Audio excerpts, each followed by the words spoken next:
नमस्कार, मैं हूं निकिता और आप देख रहे हैं सत्यहिंदी.com। चलिए एक नजर डालते हैं अब तक की सुर्खियों। राहुल गांधी के लंदन में दिए गए बयान को लेकर उनसे माफी मांगने की मांग पर अड़ी बीजेपी और अडानी मामले में जेपीसी जांच की मांग पर अड़े विपक्ष के बीच चल रहे टकराव के चलते आज सोमवार को बजट सत्र के छठे दिन भी संसद में कोई कामकाज नहीं हो पाया। हंगामे की वजह से आज सोमवार को भी संसद के दोनों सदनों लोकसभा और राज्यसभा की कार्यवाही दोपहर 2 बजे तक के लिए स्थगित कर दी गई। आपको बता दें कि इन्हीं मुद्दों पर हंगामे के कारण पिछले हफ्ते भी दोनों सदनों की कार्यवाही सुचारू ढंग से नहीं चल पाई थी और आज सोमवार को भी सुबह 11 बजे सदन की कार्यवाही शुरू होते ही लोकसभा में दोनों पक्षों की तरफ से हंगामा शुरू हो गया।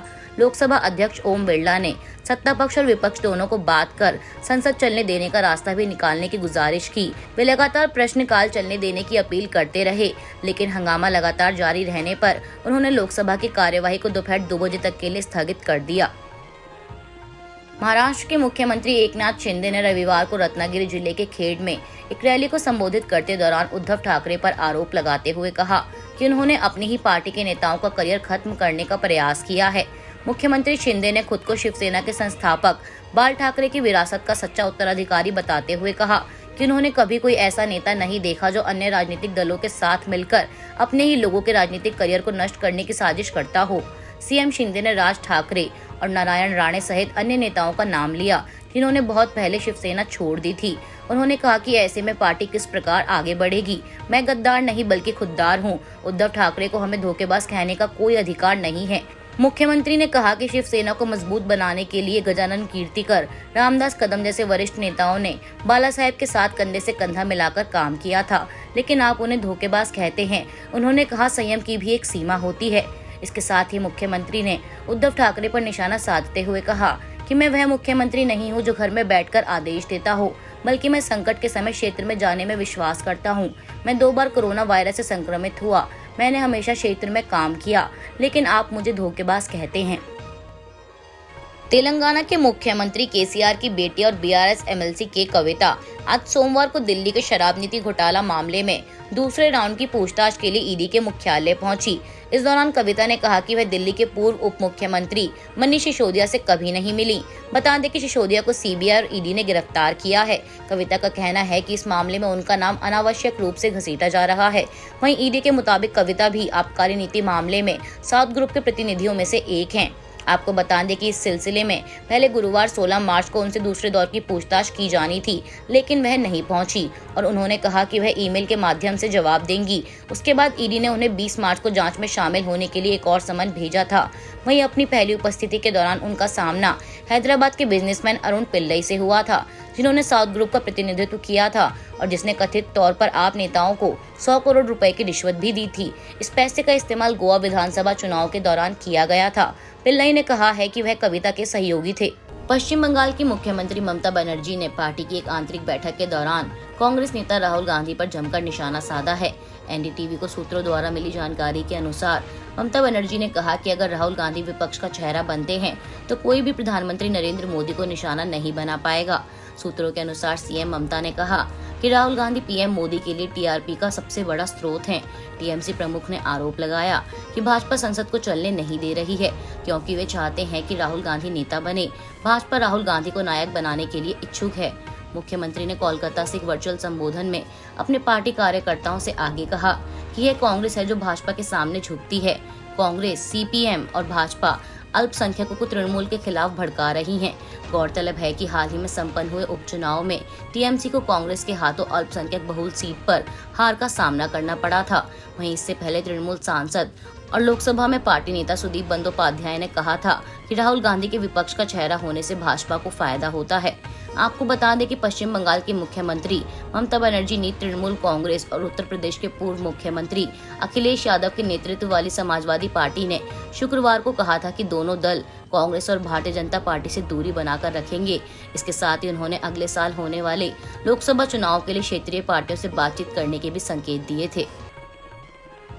कांग्रेस सांसद और लोकसभा में विपक्षी नेता अधीर रंजन चौधरी ने पश्चिम बंगाल की मुख्यमंत्री ममता बनर्जी के बयानों पर पलटवार करते हुए आज सोमवार को कहा कि वह पीएम मोदी के इशारे पर बोल रही हैं। पीएम मोदी और ममता बनर्जी के बीच राहुल गांधी और कांग्रेस की इमेज खराब करने की डील हुई है। कांग्रेस सांसद ने आगे कहा कि पीएम और दीदी में राहुल गांधी और कांग्रेस की छवि को खराब करने का सौदा हुआ है और वह ईडी और सीबीआई के छापे से खुद को बचाना चाहती हैं।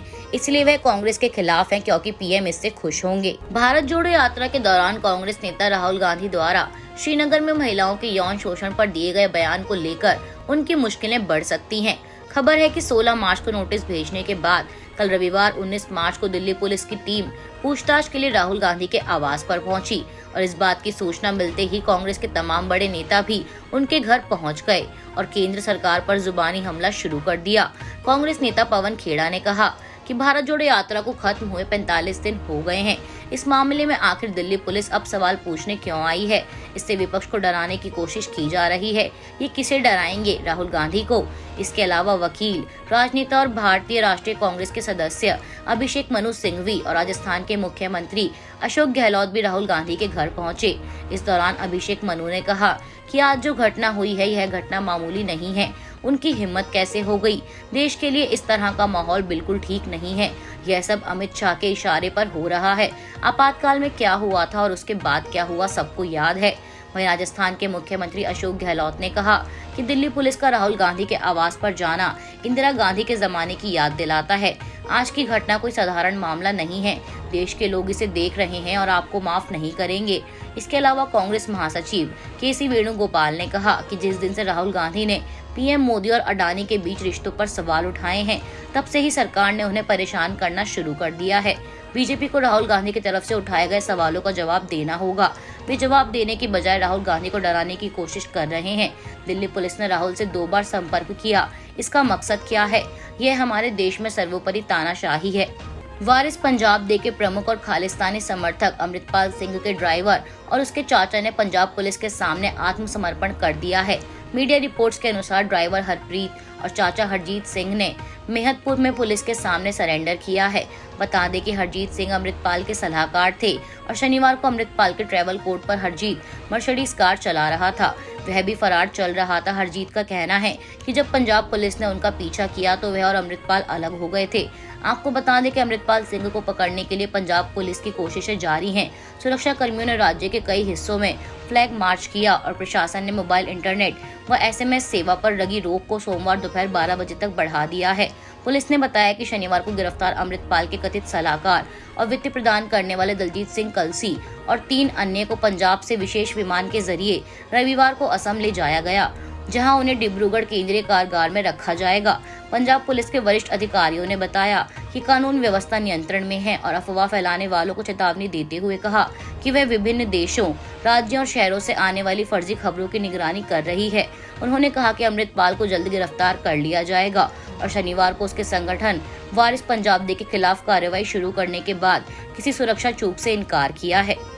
आज के लिए बस इतना ही। बाकी की खबरों के लिए बने रहिए सत्यहिंदी.com के साथ।